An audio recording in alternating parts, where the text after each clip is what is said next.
with another set of Israeli hostages being released by Hamas over the weekend, Israel has, of course, also released. Israel has also released. Now, how we refer to them is pretty interesting, or at least it's pretty interesting when it comes to the Washington Post, which an article by them was released called Who Are the Palestinians Released by Israel in Exchange for Hostages? So we'll go through this article because I think it was very interesting and really, look at the Palestinians which were released. Joining me today is Michael Kaufman, Jonathan Honig, and Alex. Hey, everybody. And I want to go to you guys, but I want to read a little bit I want to go through the article and I want to read just a bit from the start and then I'll go to you guys. So again, the title is Who Are the Palestinians Released by Israel in Exchange for Hostages? This is by the Washington Post. Starting. Israeli authorities have released a total of 290 Palestinian prisoners in exchange for 7 Israeli hostages as part of the January ceasefire agreement between Israel and Hamas. Under the terms of the deal, brokered after 15 months of war, Hamas will incrementally release 33 living Israeli hostages.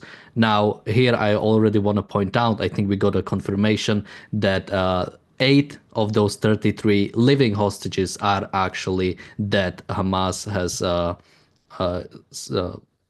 basically confirmed that. So already, but this is an older article, so they didn't have it yet. Although we didn't have an official confirmation about the 33 living hostages, despite the fact that we should have had. But continuing, released 33 living hostages from captivity in Gaza over 42 days, the first of the deal's 3 stages. In return, Israel has committed to releasing hundreds of imprisoned Palestinians. The second wave of releases took place January 25th. That was over the weekend. And I already want to sort of stop here and let me go to Jonathan, you first. I mean, already sort of the way it's starting, so sort of, it's an agreement. We're just releasing hostages for prisoners. It's basically the same. I mean, for some reason, we are releasing hundreds of Palestinians for at most dozens of Israelis. But yeah, what do you just make Well, of the I mean, article at I mean, first? the hostages being held by the Palestinians are literally innocent, often women and children, but men. These are people who were at a music festival living their lives.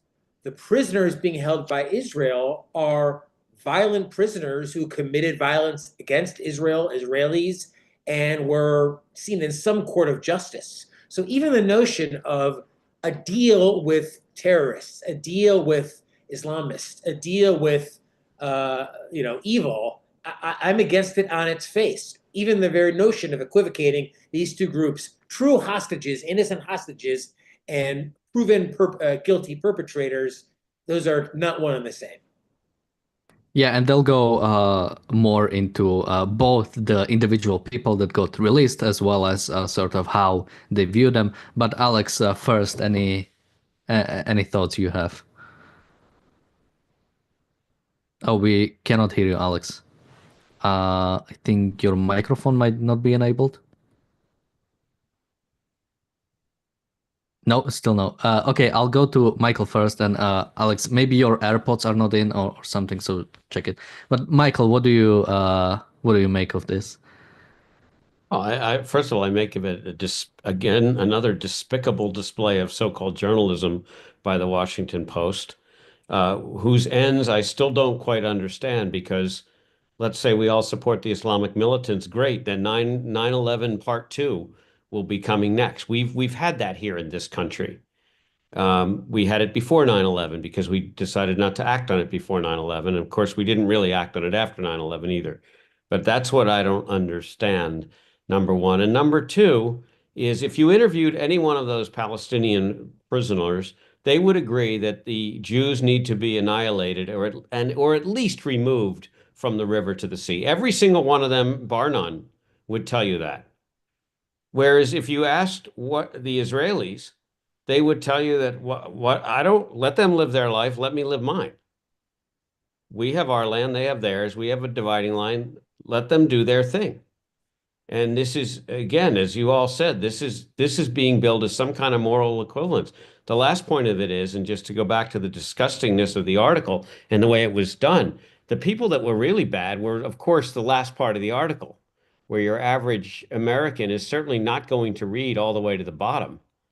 So why put the three people who have multiple murders? And I love how they refer to the Intifada as if any youngish person in America has any clue what the Intifada was or how many dead Israelis were there and how many women and children were blown up in the Intifadas. It's not that the Intifada wasn't some protest at Harvard campus, although they're all chanting globalize the Intifada. It was death to innocent civilians. And it's a despicable article whose the ends I cannot understand. With with of course the owner of the Washington Post being Bezos, which I also don't understand. Alex, is your microphone working now? I was gonna say this really reminds me of like what the Soviets used to call Disinformation. So it's like, you know, when you take something and you just completely twist it until it's unrecognizable anymore, right? And you eventually just kind of have to just give up, right? Because it's actually like it's basically like you're being assaulted 24/7 with this kind of, I don't know, information warfare. And you know, I think the Washington Post article is a great one. Yeah, I mean, let's even go with the first, right? The first person on the list, Khalida, right? What did Khalida do? Well, There is a little bit I want to go first. So just your opening thoughts, yeah. and in just a bit we'll go to the individuals they bring up. All right, let me read a bit more because there's something I want to discuss before. So continuing with the article, the majority of those Israel said it would release were detained after Hamas's attack on October 7th, 2023.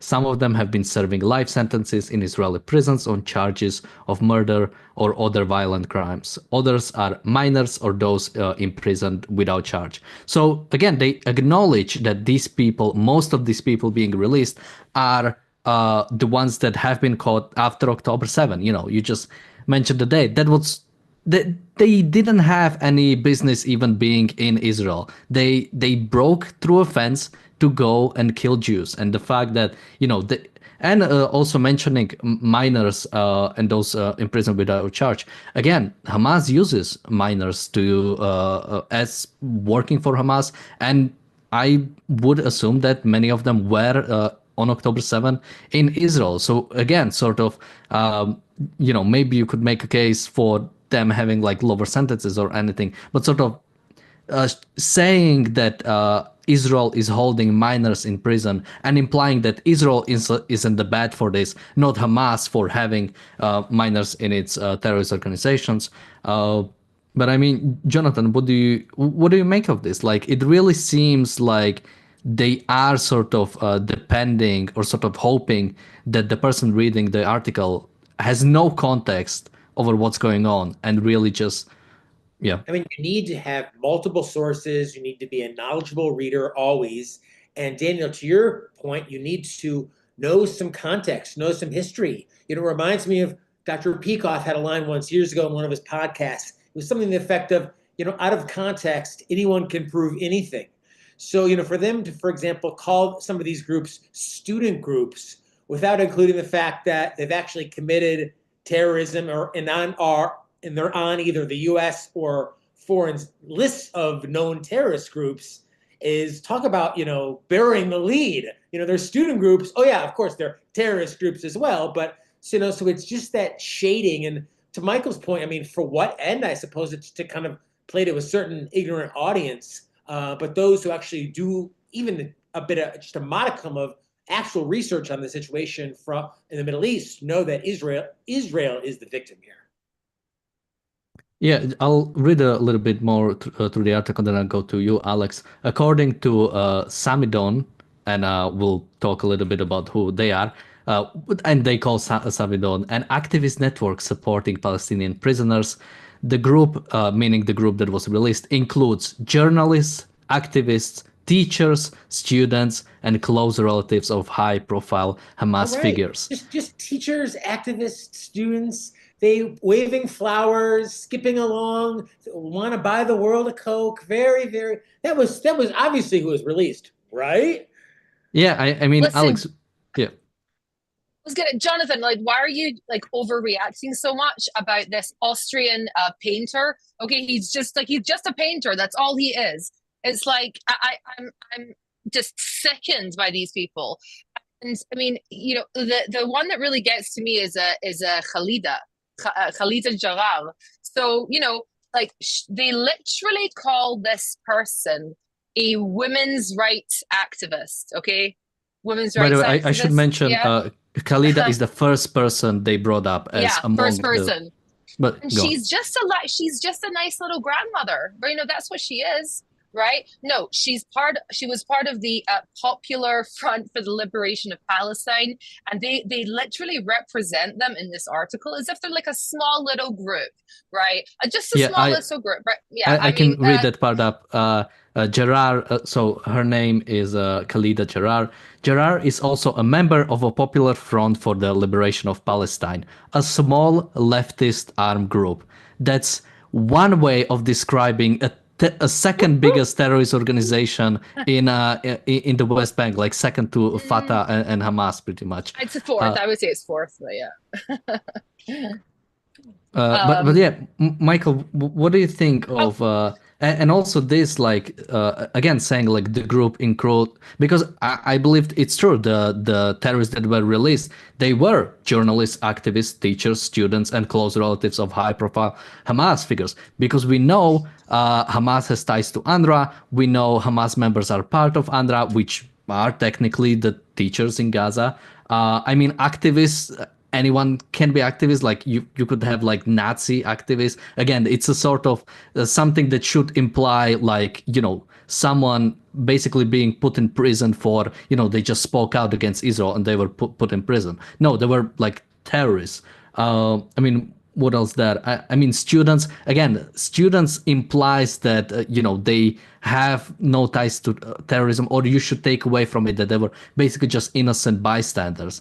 But Michael, what do you think of this way of like describing the people that were released? But this is no different than almost every other Western quote liberal journal right now, and it is this moral equivalency. It started with I believe it really came to fruition with Barack Obama from the leadership front, and I do believe that leadership matters. And when you had 4 years of a man who never stood up there and actually spoke out against criminals, forget about terrorists. Biden never talked about people who commit crimes and kill or harm other people should be punished. He never did that. And as the world goes on, he never got up there and said Russia is committing horrendous crimes in Ukraine. He never got up there and said that Hamas needs to be really stopped, except for maybe the day or two after it when he told everybody not to or don't, and everybody did. Um, it is a complete lack of leadership, and most of this comes from both ends of our society. Comes from leadership. It comes from the leadership, political leadership, and comes from professors. And the Washington Post has decided that it wants to go down in history as painting these so-called freedom fighters, these people who could not want to liberate Palestine. What are they being liberated from? It's like Jewish Voice for Peace. Who couldn't argue with that?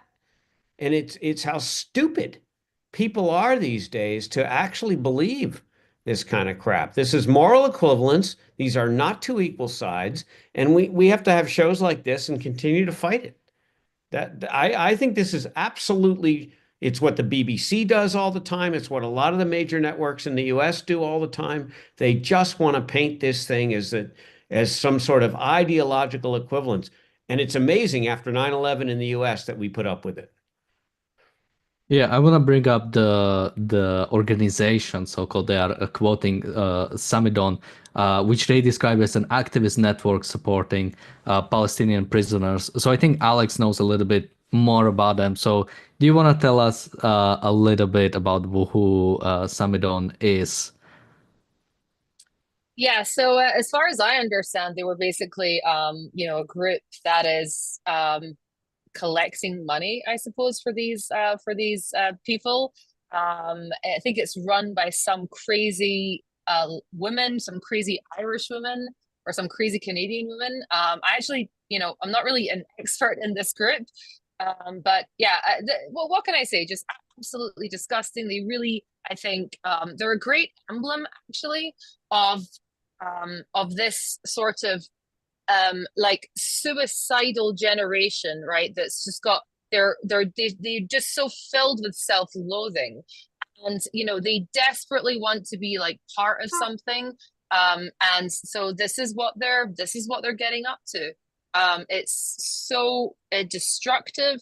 They don't think there's anything good about the West. They don't think there's anything good about our values, right? I mean, like so, and also I just want to say, like, people are talking about like Gaza and the West Bank as if they're like it's like Michigan, right? No, we're talking about clans, violent clans that war with each other, and the violent clans, you are born into it, right? You are just born into it. That's the way it is. You are part of the Hamas family, and when they talk about these minors, right? Like, okay, if you're not from a strong family, then no one's going to stand up for you, right? And that's the kids that go out and they do these things. And it breaks anybody who has to think about how much you don't want to do that. Imagine you're a security guard, or me, a gun owner, and if I see a child walking towards me with a knife, it's my worst nightmare. It's everything that I don't want to, it's everything you want to avoid in life. And I mean, imagine how much that would damage you. And that is because this is a violent mafia, and the poor kids that end up, getting involved in these things, they're the ones that they don't come from strong enough families to defend them and to stand up for them. We have a super chat from Jeff. Thank you so much. And a very generous super chat, I should mention. He says International Holocaust Remembrance Day, which is today. So it's definitely important to remember what sort of, even sort of what drove, or at least what inspired sort of the need for Israel is the fact that at the Second World War, it sort of, it came to that, yeah, Jews were killed en masse, and now it is being used against Jews. The fact that Jews are now defending themselves in Israel is being used against them as they are doing another genocide. Jonathan? Danielle, just to build off something Alex said, and the title of our program today, the cost of releasing, and it's not releasing, it's negotiating with terrorists, and ultimately, I guess, securing the release of some hostages is, and we talked about this, last week, the guarantee that you are inspiring the current and next generation of little monsters, true monsters, little evil monsters who will deface the human body, who will blow up women and children without hesitation, and you are creating new heroes for these young people. And Miss Rand wrote, and other objectivist scholars wrote about ultimately how to win a war, that is, make the conflict stop. And it is, this is my own summarization here, it's giving the other side no hope, showing them that there's no hope in these ideas. But the cost of this deal is giving millions and millions of young potential violent people in the Middle East reason to believe that will work. That's a path they can pursue. Take on big evil Zionists and the West, and you'll win. You'll get some glory. You'll get monetary. You'll be seen well in the eyes of your community. So the long-term costs of this are going to be exactly the situation Alex described of young terrorists threatening Jews, threatening Americans, threatening the West, and generations more with even more fearful weapons to come. So I should just mention a bit more about Samidon. Again, that's the organization that's being used to sort of as a source for this. So just something what they did in the past.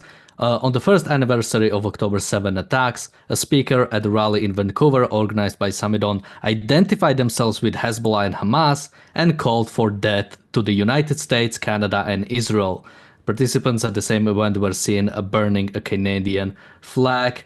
Samidon confirmed and defended the actions, saying they accurately reflected its goal of destroying the colonialist capitalist state of Canada and stand by death to Canada phrase as the call to action that it is. After which, basically, Samidon has been declared a terrorist organization by Canada and by the United States.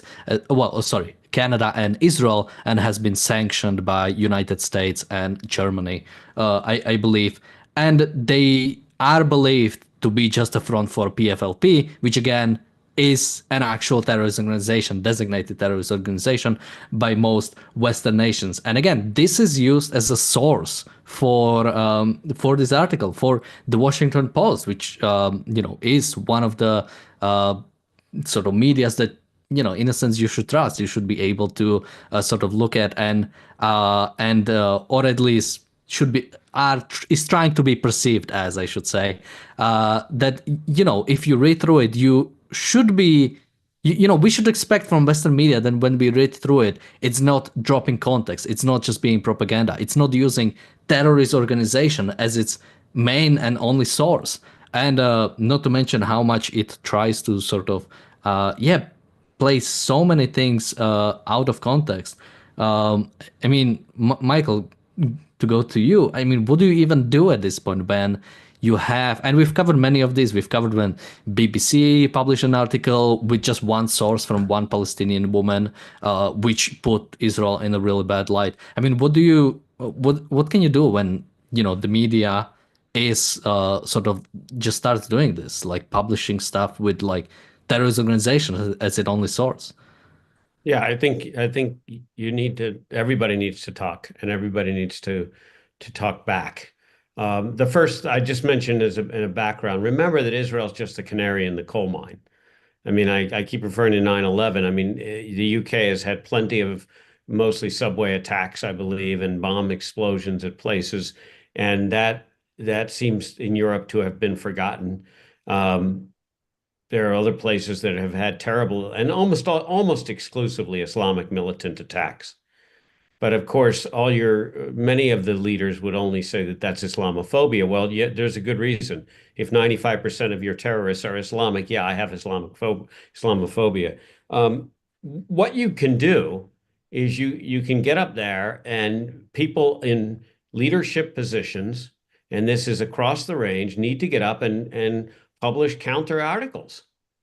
And you could take this ridiculous article that was written in the Washington Post and flip the order and have a nice picture of 3 terrorists who murdered tens of Jews up there. And you would talk about it that way, and then point out that of the 290 people, they probably found the one grandmother that could give a picture that looks halfway decent.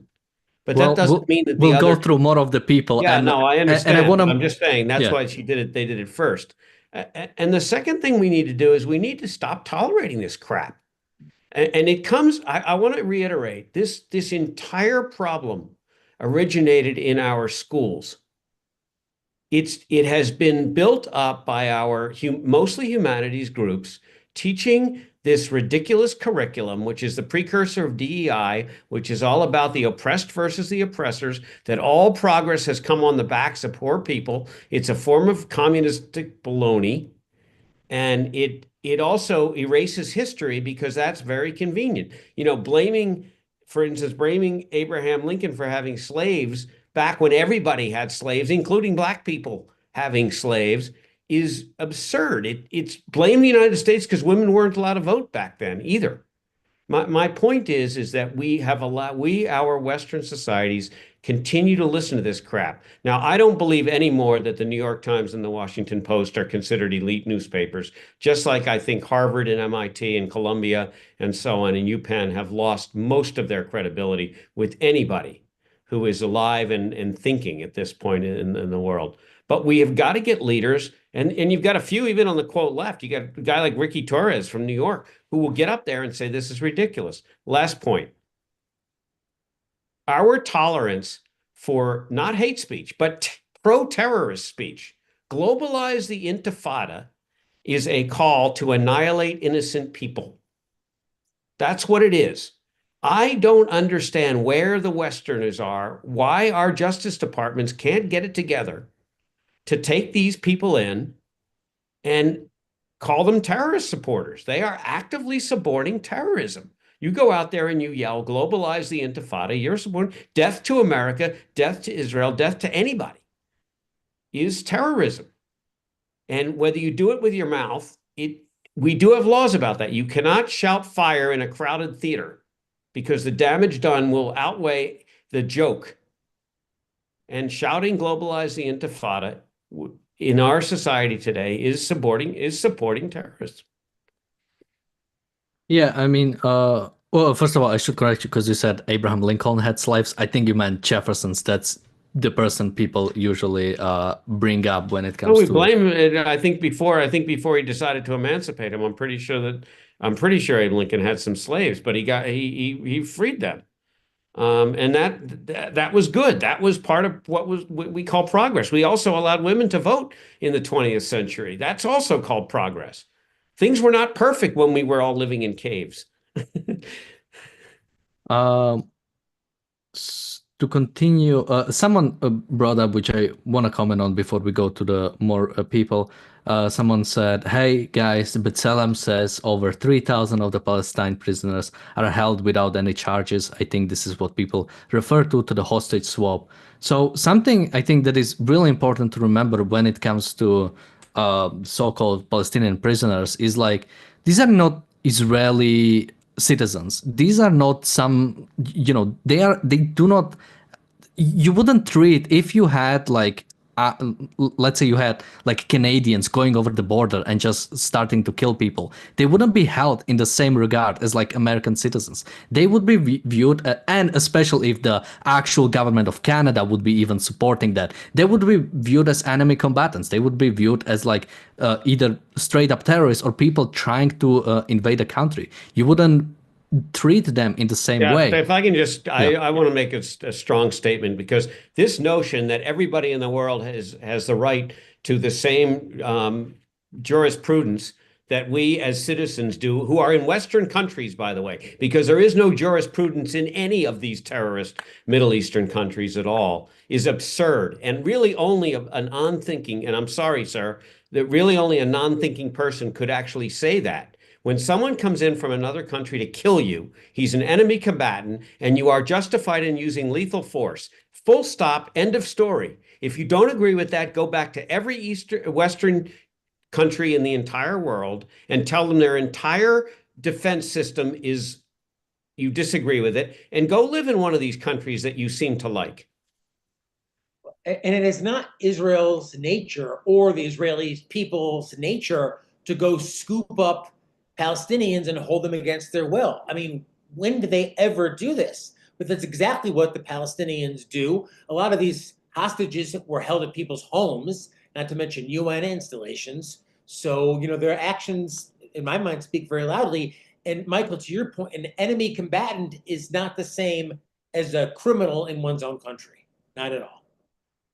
Yeah, and I want to also mention something when it comes to sort of like people advocating for Hamas in America, even American citizens. So just a reminder, during the Second World War, Nazi-affiliated organizations were targeted and in some cases even straight up banned in the United States, or at the very least investigated by the FBI, or closely watched by the FBI. Like I think the big part of it is, yeah, I think even in the US under the free speech laws, you can absolutely like watch out for like organizations that are actively fighting for your enemies.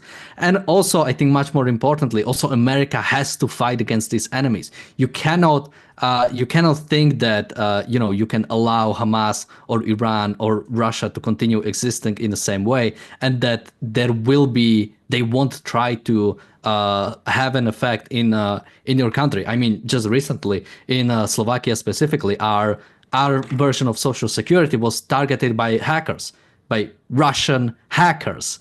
This is a problem. We have to fight against these countries because they are definitely at war with us. They recognize they are at war with us, and we have to recognize it in the same way. Anybody want to jump in before we go further into the people? I was also just going to say, like, I think that if you look at some of the things that have been coming out of Hamas over the past year, And also even over the weekend, that really sick display that you had, that kind of fake, I don't know what you would call it, graduation ceremony. They've been getting help. They've been getting help with disinformation. They've been getting help, I think, from PR. To me, it's very kind of it's there's a very kind of Russian smell to it, if you like. A lot of the things that have been going on, it's been extremely successful for them. Probably, one of the best disinformation campaigns, maybe ever. We're still living through the effects of the disinformation campaign that was Arafat. Arafat was a KGB agent. His entire backstory was disinformation. He was a bougie Egyptian, wasn't even Palestinian. That whole story was fake, right? So, think about how far you can come to this stage, right? But when you don't defeat a lie immediately, we knew it was a lie. We always knew it was a lie, and yet we went and we sanctioned it. And now it's a matter of public record. Yeah, I just would add in the US, we would never, the Ku Klux Klan was essentially disbanded. It certainly exists in secret. There are meetings, but if the Ku Klux Klan came out and held a equivalent to globalize the Intifada, there would be an uproar and they would probably be attacked physically. But calling for the same thing against Jews is condoned now, effectively condoned by our universities. And it is complete hypocrisy. And it's actually suicidal for people that are not Jewish, because we're next. I'm Jewish. So people that are not Jewish are next. They're talking about death to America, not just to American Jews. Yeah, and after that, it's people with Jewish sounding last names. So I'm also in danger in the same way right after. So, I have to speak out earlier. But sort of finishing up with again, Khalida Jarrar. She's the first person they brought up, which, again, when I was going into the article, I was thinking, okay, they'll bring up like the biggest cases when you would be like, okay, maybe this is kind of weird. But she is like part of a terrorist organization. And this is like the first person they bring up. And at the end, they actually do quote her. In 2017, after a previous period of detention, Jarrar told the Washington Post in an interview, so it's nice to hear that this is not the first time Washington Post is interviewing terrorists. She said that she was targeted by authorities for her political beliefs. I was arrested for speaking out against the occupation, she said. According to Al Jazeera, another great source, she was rearrested later that year and held for 20 months for her connections to the PFLP, and again for nearly 2 years beginning in 2019. In 2021, Israeli media reported that she was later convicted of holding office in PFLP. Again, this is a terrorist organization. I think But why not mention the murder? Sorry, there was a murder, a conspiracy to murder. This is a person that they're trying to tell you, this is actual psychological terror to say things like this, right? They're saying that this is a women's rights activist, whatever the hell that means, that conspired to kill a 17-year-old. Well, she says women can be terrorists too. Well, actually, no, they can't. And she is extremely passé because she is definitely from a former generation of terrorists. Because it really goes to show you how much Palestinian society, such as it is, has really changed since then. Because women do not get involved in the military operations unless they are there to cleanse the family honor. Women are not involved in these kinds of things, and that's why these women in that society, they are looked down upon to a tremendous degree. Tremendous. I bet you she does not have a husband that's with her. I mean, these women are low on the clan scale. All right. Maybe the family is a bit more famous, because, you killed a Jew, obviously, right? So, you got a little bit of clout, right? Killed one Jew, two Jews, you kill a whole bunch, you can have a school named after you. But yeah, these women are thought of as being like, I don't even know, like sharmutot. I don't know how to say it, like whores. Yeah, I mean, just a reminder, the Washington Post describes the Popular Front for the Liberation of Palestine, PFLP, as a small leftist group. So again, they've assassinated Israeli minister. They've murdered teenagers in Israel. They were involved in car killings, basically running over Jews. They hijacked planes. I mean, this is not. I mean, I don't know what's your standard for like a small. What's your definition for small leftist group? But sort of. Again, this is like what is it called? Lie by omission. When basically like you have like an actual terrorist organization and you describe it but by something like non-essentials. Like I think technically they are leftists because they call themselves Marxist Leninist, and I don't know what you mean by small. Maybe they are small compared to like Fatah and Hamas. But again, this is like clearly a lie by omission. This is no other way to describe it. And again, this is not some YouTube video with like 500 subscribers, channel or something like that. This is the Washington Post. They should have some editorial standards. They should have some standards for, hey, maybe have some more context, maybe have some actual, uh, again, like this is terrible the way this has been done. But I don't know. Okay, do we want to read someone else? So they have one more person, Rula Hussanin, a 30-year-old. They describe as a freelance reporter who has written for Al Jazeera and local Palestinian outlets. According to her prison record, she was serving a 11-month sentence after her arrest in March. Her release, among the first of a deal, ended a painful period of separation from her infant daughter, her family said. So again, like it's trying to be like a sad story, and again, like even saying like journalist, she's part of those journalists.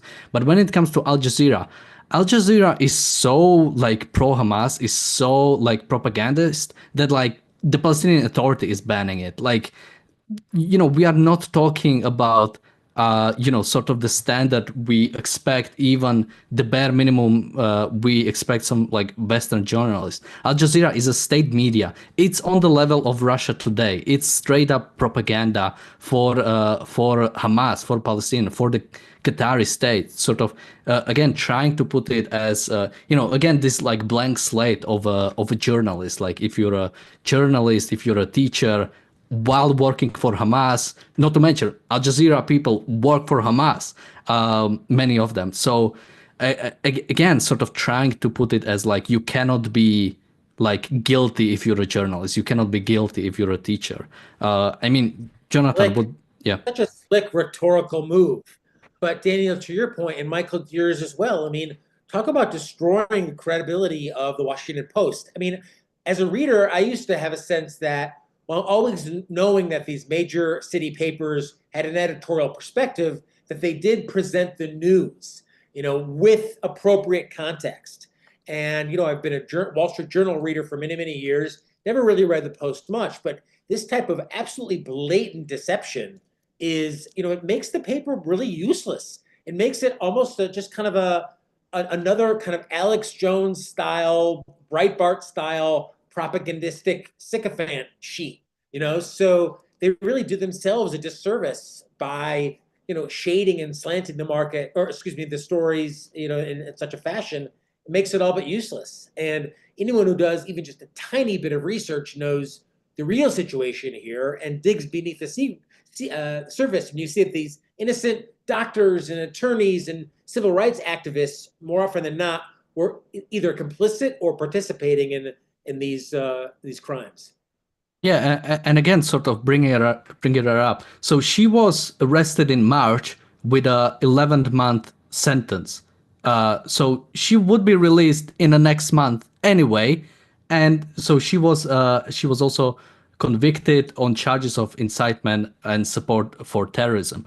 Now again, we are in a wartime conflict. When you are charged with incitement and support for terrorism, again, it's like if we are in 44 in Germany and you have like a newspaper that is actively like arguing for the Nazis, is actively like trying to spread propaganda for the Nazis. The fact that this is viewed as some sort of like a civil dispute, as some sort of like civil context, as if yeah, I cannot even come up with like an example. Like what would this even be? Like if this was like a I have no idea what to even compare it to, because this is what it is. It's a wartime. It's someone who is actively like fighting for the enemy side, and she only had like 11-month sentence. Like I think she's getting off easy for like actively working for the enemy side that is trying to kill you. Again, if Hamas could, they would kill every single Israeli. Probably not just the Jews. They would probably be glad with killing a bunch of Israeli Arabs too, or any other ethnic groups that are currently in Israel. And I mean, as yeah. the memes gone around have demonstrated, the Jews being released were there because they were Jewish. The Palestinians being released were there because they either committed or plotted crimes against Israelis. So the whole notion of, well, on this hand you got this, on this hand you got, they're not the same hands at all. And that's why you do not, as Dr. Peikoff taught us, you do not negotiate with terrorists. Full Yeah, stop. and I'll just quickly bring up more people. They also mentioned Wael Qasem, Mohammed Odeh, and Wissam Abbasi. Wael Qasem was a leader of Hamas cell in East Jerusalem. Qasem received 35 life terms for his involvement in deadly attacks against Israelis during the Second Intifada. Qasem was convicted of organizing a string of deadly attacks against civilian targets in Jerusalem. Now, again, were people not supposed to like scroll down the article? They were just supposed to read first line like, oh, they're releasing like journalists and teachers. And again, like, what is this article even trying to do? Is it trying to like? I feel like it's almost conflicted. Like, maybe this is the way it passed the editorial board. Like, basically, yeah, we at the start we say it's basically just a bunch of innocent people, and then sure, at the bottom of the article we mention they are actually releasing terrorists. But at the start we say they are teachers, journalists. I mean, Alex, what do you think happened here? Well, I think it's very interesting that they mentioned that there's a whole bunch of terrorists that were released in, East Jerusalem, as in, no, it's far away. It's not next to the Israelis. Yeah. I mean, they're not just, dropping off a whole bunch of terrorists in Jerusalem next to Jews, like that's not happening, right? And that we as the Jews, that we didn't hear the celebrations, we didn't hear the gunfire that was being shot into the air, like one of their kind of savage barbarian wedding celebrations, wedding celebrations, I mean, marrying your first cousin, I don't know what you call that, the Palestinian celebration. So it's this we have to just completely detach from reality. Not only that, okay, but when you call someone their kunya, right, which is like their nom de guerre, like when you call somebody their war name, which is what you're doing, right? The war's not over, right? It's like Arafat. We had to go like this. He arrived to sign the peace agreements wearing his military uniform. Okay, he never gave up his fake war name, right? Like Abu Bakr al-Baghdadi, right? It's absolutely insane. And I think that this Washington Post article is a real, it really feels like Pravda. It really does feel like that. It feels like, okay, it's just, imagine if I came and I said to you and I was like, hey, there's this eye doctor, right? That was Dr. Tucker Carlson, what he said, am I supposed to believe that this ophthalmologist is a bad guy talking about Bashar al-Assad? I mean, it's nuts. It's just completely like, good luck. And people say, like, how everybody is going absolutely mental about, disinformation, misinformation, and people are believing absolutely crazy things, right? It's because, like, that article is dystopian, absolutely dystopian. I don't view that as any different from Alex Jones. In fact, in many ways, I would trust Alex Jones a lot more. Yeah, well, just quickly something to mention about Pravda, because in Slovakia we still have a journal called Pravda, which is the truth in most Slavic languages, which is like the most dystopian way of like calling your journal. I have no idea why they kept it even after the fall of communism.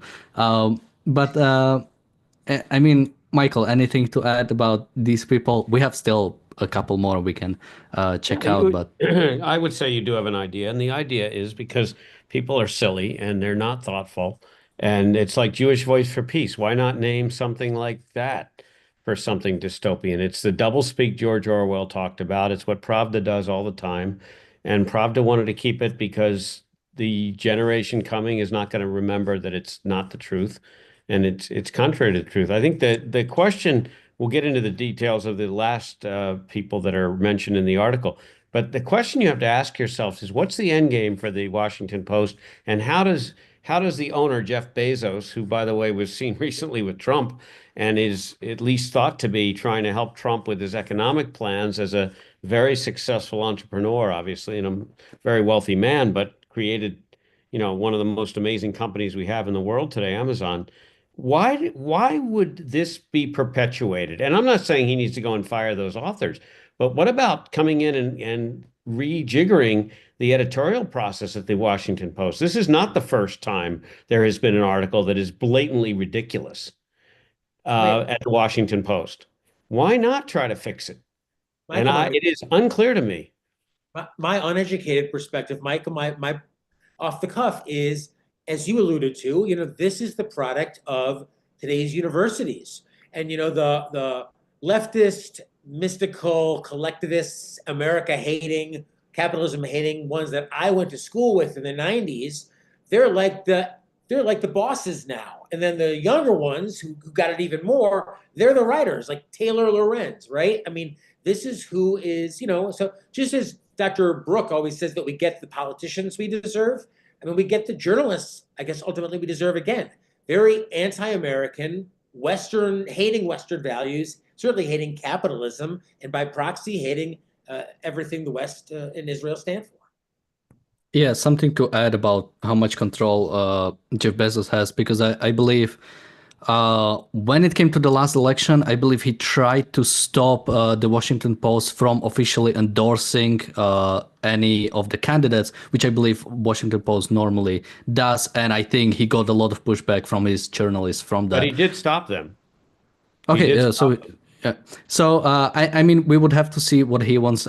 Again, when you sort of even when you buy a journal, you probably want it to be semi-independent because you don't necessarily want it to just be your sort of like mouthpiece. But yeah, when it comes to something like this, again, this is not. I think this is not even like a problem of like firing a bunch of journalists or something something like that. This seems like more fundamental when articles like this go through and nothing happens to them. They are not, again, this is a 2-day old article. The fact that there was no editorial input afterwards, no sort of outrage, again shows like maybe much deeper issue. And maybe there is nothing else to do besides like complete reconstruction of such journal, because again, they after they get created, they certain people are there, and if you threaten any change, those people would leave, which again might benefit the Washington Post when it comes to having having better people possibly on. But yeah, I mean, we would have to see. And what he wants, I mean, again, unfortunately, when it comes to this giant businessman, the universities have failed them, and they don't have the philosophy, even the bare philosophy they would need to sort of understand what's really wrong with the way this is being done, and what actions should be taken to correct that. Well, I'll bring up another person I mentioned. So Raed Saadi, 58-year-old. One of the longest serving Palestinian prisoners, Raed Saadi, was arrested in 1989 and sentenced to life imprisonment for security offenses committed during the First Intifada, a Palestinian-led uprising against Israel that began in 1987. According to his Israeli prison record, he was a member of the Islamic Jihad militant group. He was released in the West Bank on Saturday, according to photographs and a list published by an organization that represents Palestinian prisoners. Sadi is the longest serving prisoner in Jenin. He was not scheduled to be deported following his release. So I believe a bunch of people that are released are also going to be deported. He is not one of them. But again, a lot of them have to be like, a lot of them Yeah. have to be deported. Yeah, a lot of them have snitched, right? A lot of them are wanted, but because this is a clan, this is a sick, barbaric culture. Okay, like they're being deported for their own safety. There were prisoners who refused to leave their prison cells, right? Because they didn't want to go back. Because the moment they come back, it's all smiling cheers now. Yeah, but you got to be in the chair for a couple hours, right? I'm gonna have to pull out a couple of your fingernails. Who knows? You've been talking to, yeah, and let's that's what you're dealing with, right? I think this article says Israel has described released figures as agitators or terrorists, saying they pose a threat to national security. I mean, what the hell? Like, what do you mean they pose? So, okay, the Washington Post really genuinely wants you to believe that the Israelis and the security establishment in Israel is arbitrarily rounding people up and locking them up for 30 years just for fun. They threw a couple of Well, they're stones. evil. Yeah. They're evil Jews. Of course they would do that. Totally. Can you and also, why on earth would you say that these women are agitators or terrorists or any of that? They're misunderstood, and even the fact that they wrote this article thinking, oh, this article is going to be something that's going to be well received by the readers, and they're going to feel inspired, like, they're just like us, aren't they? Yeah. Just all they want to do is just be free. They called Marwan Barghouti the Nelson Mandela of Palestinians, and it really misses the point of Nelson Mandela, because Nelson Mandela, right? If he would have got out of prison and he would have been like Robert Mugabe and would have been like, bang, bang, bang, let's go and get these people, right? He would not have been celebrated. Okay, so the moment there is a violent jihadi, right, that does come out and does say, you know what, no more, okay, really, right, like Nelson Mandela, then we can talk about that person being inspirational, because if it completely, boom, completely just drops. There's no there's no good ideology that runs through this. It's demonic, actually. It's like, originally, I was planning to do an episode on basically sort of the same title, the so-called prisoners that were released by Israel, and covering sort of the worst parts of them. But going through this article, these are like bad people, and these are supposed to be sort of like the best sort of that are released. I'm sort of worried about what more I'll find. I mean, something I sent to you guys that I'll just mention. Apparently, one of the people who was released is a Fatah member. So the Mahmoud Abbas, the leader of Palestinian Authority, has actually called him and congratulated him on his release. And just imagine the sort of the polarity when Benjamin Netanyahu meets with the released hostages, or calls the released hostages, again, calling the people who were taken from their homes, who were taken from a festival on October 7 violently, and now they are released, and sort of you get a call from Prime Minister. And you are a terrorist who gets caught during acting out on your terrorism, doing a terrorist attack, and when you get released, the leader of your so-called nation calls you and congratulates you. Hey, you can commit more terrorist attacks now.